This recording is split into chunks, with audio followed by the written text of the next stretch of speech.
Hello everybody, it's Sierra the Artsy Badger, and today we're doing another Draw This in Your Style challenge.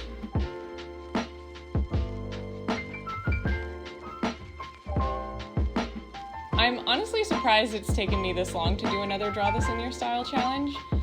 I feel like it's such an easy way to make art that you know you're gonna like because you like the art that you're redrawing, if that makes sense. Pretty much since I did the last one, I've been saving a bunch on my Instagram for future Draw This in Your Style challenges, but unfortunately, as many of you know, I kind of lost inspiration there for a while. It's probably an understatement. But with that lack of inspiration, I kind of stopped going on my art Instagram because I was afraid of it. I'm one of those people that my coping mechanism is avoidance. Which by no means is the proper way to deal with something, but I pretty much try to keep things out of sight and out of mind if they are something that cause me anxiety, and for a while that was my art. But as you guys may have noticed if you follow me on Instagram, my inspiration has kicked back in and I'm feeling very excited about filling up this sketchbook. So it seemed like it was about time to do another one of these Draw This in Your Style challenges. That being said, with this newfound inspiration, I decided to go big or go home, which is part of why this video is going up so late. In every Draw This in Your Style challenge I've seen, as well as my own from my previous sketchbook, there are always multiple submissions in one video, I think. You know, it's never just the one. So I did 3, as you may have noticed from the intro, as I showed you the images that I was going to be working off of, and I think that was a little bit overly ambitious for me. In my old sketchbook, it wasn't that hard because I put multiple drawings on one page, but in this sketchbook, I am kind of leaning away from that style of sketching and doing a single finished piece on each page. And they're also a little bit bigger, I think, than what I was doing in my old sketchbook. Plus, I was trying to put a little bit more of my own style into it, I think. Not that I didn't do that the last time. I mean, it is the essence of the challenge. But I was really focusing this time on adjusting the pose according to how I would have drawn it naturally. Like, if I had come up with this idea of drawing a girl with 2 crows and a flower crown, how would I have drawn that? And so, although it is not a direct copy of the image, it's very heavily inspired by it with my own sort of flares to it, besides just the way that I draw people and animals, which I thought was cool because I've seen a lot of people do these challenges that way, and I think it makes a lot more sense and makes it a little bit more your original piece. Not saying that I'm taking credit for these characters or anything, but I just think it embodies that sort of drawing this in your style aspect of this challenge all that much more. Speaking of this girl with 2 crows piece, I definitely messed up in many ways. I don't know why I put tape around this one. I've been really into the tape lately and making borders around things. It's been fun, but I am just so bad at remembering to use the little technique where you put it on your pants or whatever and get some lint on it so that it's not so sticky. And then I also have been really into breaking borders lately, and with the tape on there, I had to cut it away to be able to break the border, and I was trying to use an X-Acto knife and make it all fancy, but I just ended up cutting into the paper. It was a whole big mess. So, although I don't think it actually affected any of the piece itself, the border is definitely a little hecked up by the end of it. Also, props to the original artist for her ability to draw pretty flowers. I'm so bad at drawing flowers. I just draw these little squiggles, and I mean, they look like flowers. I think they come across as a flower crown. There's not pretty individual petals, and whenever I try to do that, they just look so stiff and not cute. I don't know. I need to take some flower drawing lessons. Despite all the struggles that I had with this piece, I think this one is my favorite overall. I think it turned out the best of the 3. maybe I like it best because it's the one that I feel like I can take the most credit for because I changed it the most, but who knows. Also, in case you haven't noticed, I am sketching and doing the line work for all these drawings first before I go into color. So I'm not taking each one to completion. I sketch out each one, do the line work, and then move on to the sketch of the next one before I color, because I really wanted to give my ink as much time to dry as possible. I know that Micron pens are supposed to be the best on the market for not bleeding into your ink, but I have the worst luck with Copic markers smudging my line work. I don't know if it's because I'm really heavy-handed and I do a lot of layers. It also almost always happens on the face because like the eyes or the lips have a thick line of ink unlike anywhere else. And also there's the most intricate details within the space. So, you know, for a shirt, it's like you're just coloring in the lines, but with the face, there's a bunch of lines within the thing you're coloring. And so I think that's also part of why it smudges so much.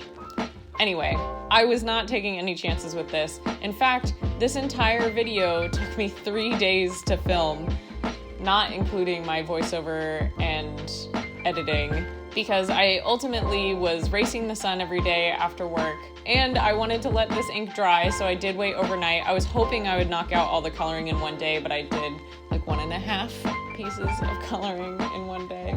This third piece was definitely the hardest one for me. The arm was tricky to get. I cut out most of my trial and error, but trust me, I did a lot of erasing and readjusting to get the arm to look how it made sense to me in my head.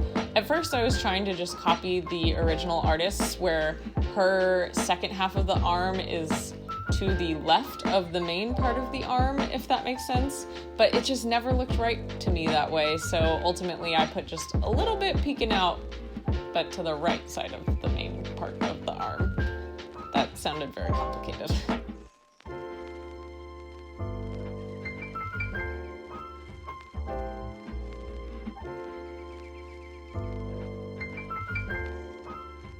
Now it's time for the fun part, the coloring!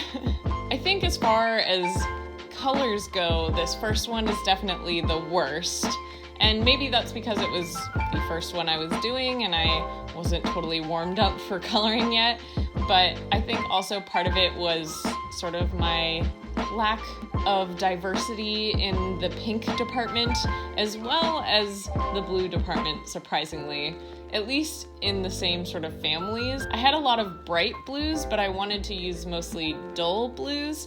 And then for the pinks, I wanted to have it be more of an earthy pink, but the background spots, oh my gosh, they look so bad. I'm sorry. But as I was saying, they just weren't even the right color in my opinion. And they're way too saturated, and they're also all different sizes and different spacings apart. I did not plan it out, and it looks really bad. Please forgive me. Once the piece is completed, I think you don't stare at the dots as much, but especially right now when the denim jacket hasn't been colored in yet, ooh, it looks so bad. And then my second mistake was the shirt underneath the denim jacket. In the original, both her skin and the shirt are white, pretty much, and she has some blushing, but I really wanted the shirt to be a really, really, really light blue, and I picked my lightest blue, and it's still too blue, and I did end up going over it with a different blue to try and tone it down, and it just didn't work, but it's okay, everything's fine. I also did color in her skin tone because I figured if I'm doing this in my style, I wouldn't leave a skin tone blank, so this is the finished product of At Love Soups. Draw this in your style challenge.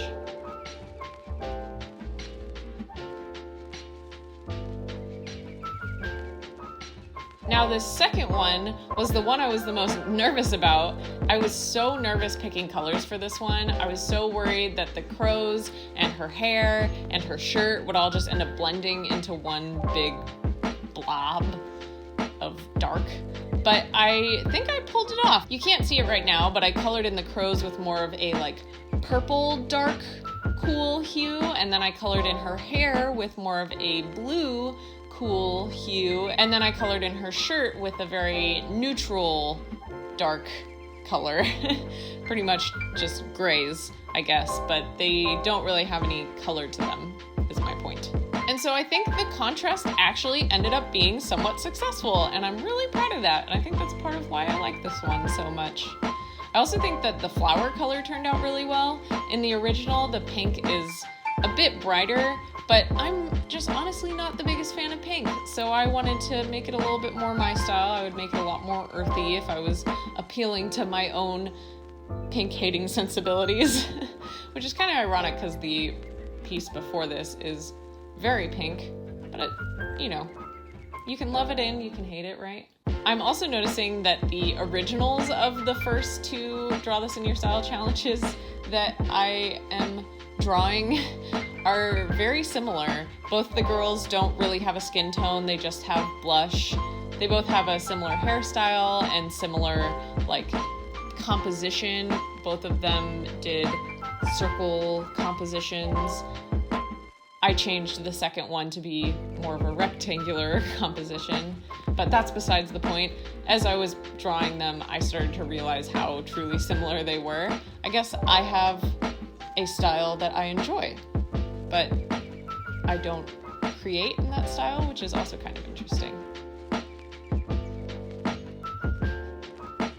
Here's where I whipped out my hairdryer, hoping that heating up the tape would allow it to peel off a little bit easier.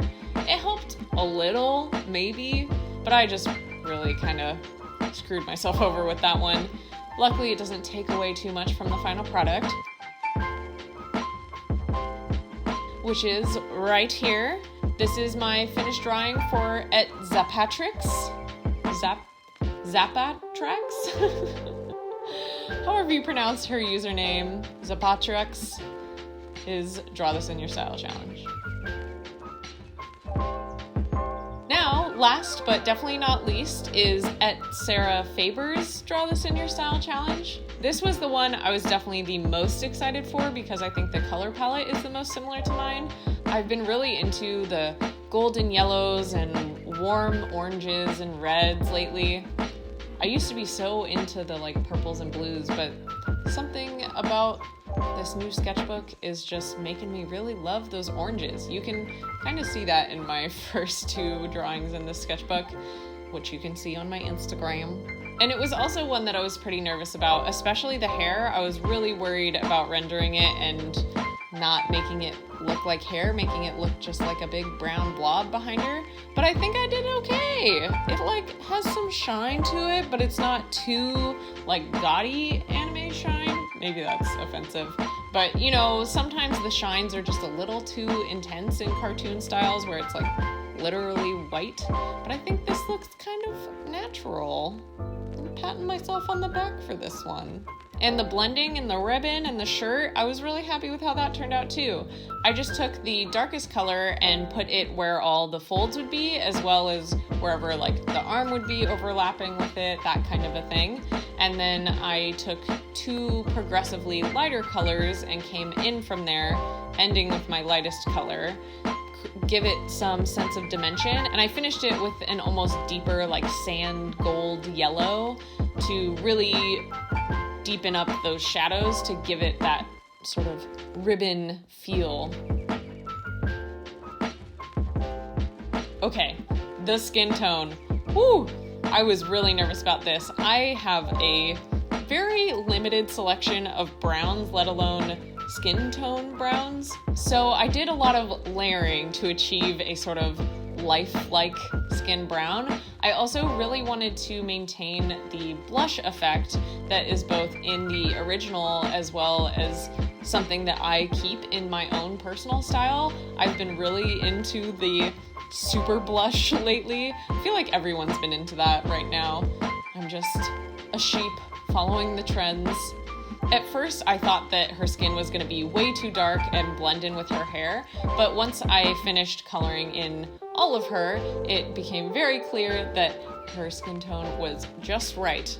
I am really happy with the way it turned out, and I think mixing a pinky tone underneath the browns that I had really made it look more like a skin tone would, because skin tones, no matter what shade they are, they're gonna have a sense of life underneath them because we all have blood flowing through our bodies. So that's what I mean by a sense of life underneath them.